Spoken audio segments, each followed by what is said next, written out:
So just a couple things before questions. We were pleased that yesterday the governor announced his trade mission in June to Sweden and Germany and Norway.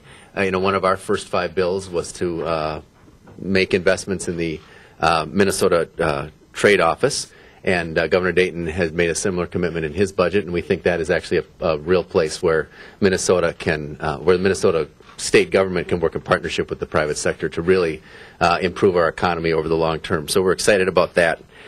I also just wanted to touch on the hearings next week that Representative Paymar is holding on guns, and just to emphasize a couple things. First of all, there's going to be no votes on any bills, and he is going to hear, I think, every bill that anybody has introduced this session thus far that deals with gun safety or gun violence, just so that we can have an open and full dialogue on kind of all perspectives on that issue as we move forward.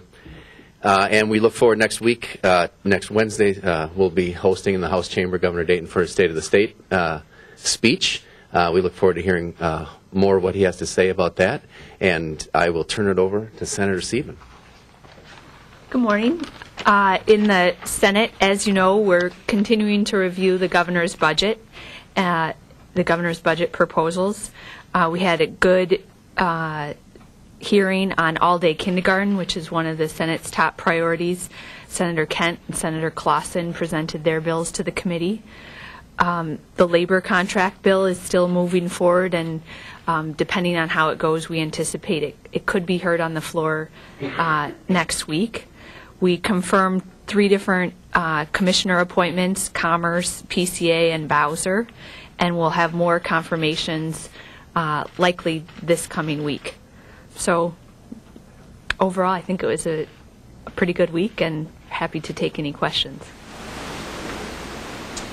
On guns, do you know the sense of your caucuses respectively yet on how far they wish to go this session in terms of whether universal background checks, banning certain kinds of weapons, or maybe focusing on mental health issues? No. Have you talked about it? No, we really haven't. And I think this discussion that we'll have next week will be the start of that, because we can get some more of those issues aired out and get public input and public testimony on it, and then we'll see, where we move from there. I hope that, and I think that there are actually going to be areas where we're going to get some broad consensus around things we can do that'll make a difference to keep our public places more safe and to deal with the issues of gun violence. But I don't know exactly what the contours of that will look like yet. And from our perspective, we've had very broad discussions, and different senators are working on different pieces of legislation that they'll announce in the future, and regarding school safety, regarding mental health background checks, things that kind of deal with the issue more on the periphery and not. But I think there will be senators too who will bring up, more gun control measures per se, and we'll just have to wait and see how those go. What are your members telling you they are hearing from constituents, both about the Dayton budget and about other issues that are in play this session? What's the report from the hustings and from the mail and the email phone calls? Yeah, well, I think our members have already had some town meetings and heard from folks. I think there's what they're hearing general support for some of the spending priorities that the governor has. I mean, investments in education, investments in job creation, the property tax relief. Those things are things that they continue to hear. We've heard for several months now that those are the priorities of Minnesotans. And then they're getting questions about about the details of the budget as they come out, and they're responding to them in appropriately and trying to understand exactly all the details of the budget themselves. But I think people are generally like the direction of the priorities that the governor is making in terms of where he thinks we can build a stronger Minnesota economy, and then clearly there's questions about all the pieces of the tax that will pay for them. I just add that our members have been telling us too that the public has appreciated that it's a fiscally sound budget, that the public seems to be, from the feedback we're getting, that they appreciate that it doesn't rely on shifts or gimmicks as have previous budget proposals that have come through. What kind of reaction are you getting to the sales tax proposals?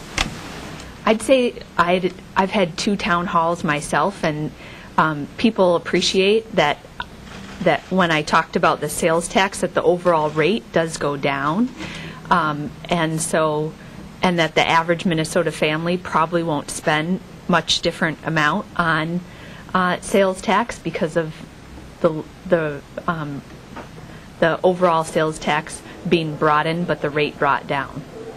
I'd also add that on the clothing tax, which seems to generate a lot of discussion, people do like that there's a threshold where it starts at $100. So if you buy 3 shirts that total $120, you don't pay sales tax on it. But if you buy 1 jacket that costs $105, you will. So as people, I think, start to understand that too, they're more comfortable that it's trying to be somewhat progressive and that it doesn't hit low and middle income families quite as much as just extending the sales tax to clothing on everyone or every item. In the committee hearings so far on the budget and tax proposals, the tendency seems to be a lot of Republican criticism and not much, if any, comments from DFL members. What do you make of that? So I think it depends on the committee and the particular time you're in the committees. You know, the Republicans are clearly asking hard questions about the governor's budget, appropriately so, and we need to get all of that information out so that we truly do understand what's in there. And I think many of our members are also just trying to absorb all the details. I mean, this is a big proposal, and there's a lot of moving pieces to it. And appropriately, our members are taking time to kind of dig in and understand exactly what's in the budget. And the proposal, and there's lots of things to like in it, and I think a lot of our members have looked at those things, but there's also questions that they have, and we're going to work that out over the next couple of months. Mr. Speaker, have you had a chance to talk to business leaders directly about some of their concerns, and if so, what are you doing? I have, and will continue to have over the next couple of weeks. Surprised at the number of calls I've gotten, maybe in the last week. So what we're hearing is concerns about what this is going to mean for them competitively, trying to understand it. We've also talked about the fact that other things that business leaders have been asking for a long time.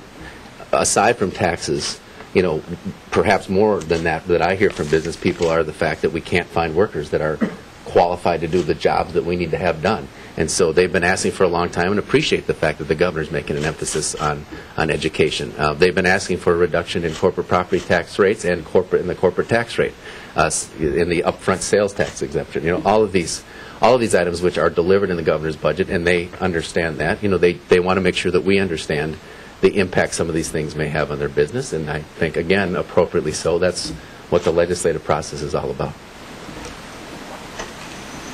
The governor and Commissioner Jessamine are traveling to Washington next week to look for the DHP fund in Minnesota Care. Are any legislators going to go with them? Are you aware? Not that I'm aware of. Right. The capital investment committees in both houses held informational hearings on the capital renovation project. There seems to be consensus in those committees in support. Is that generally true in your caucuses? Consensus that we should do the $109 million part of. In the House caucus, we do support that moving forward on that in this budget year, in this session. And in the Senate, we haven't discussed a specific number as related to the timing of the project as a caucus yet. Word around the campfire is that there's more support in the Senate caucus than in the House for early voting reforms. Any thoughts? I'd say that we're real enthusiastic, and at least the DFL caucus is to pass early voting. The trick is, and I think I can speak for the House, that Representative Simon said he would like to too, and the crux for both of our caucuses is garnering some Republican support so that it can meet the threshold that any significant election changes need to have bipartisan support. which is something the governor's been very clear about that needs to happen. Okay, thank you. Thank you.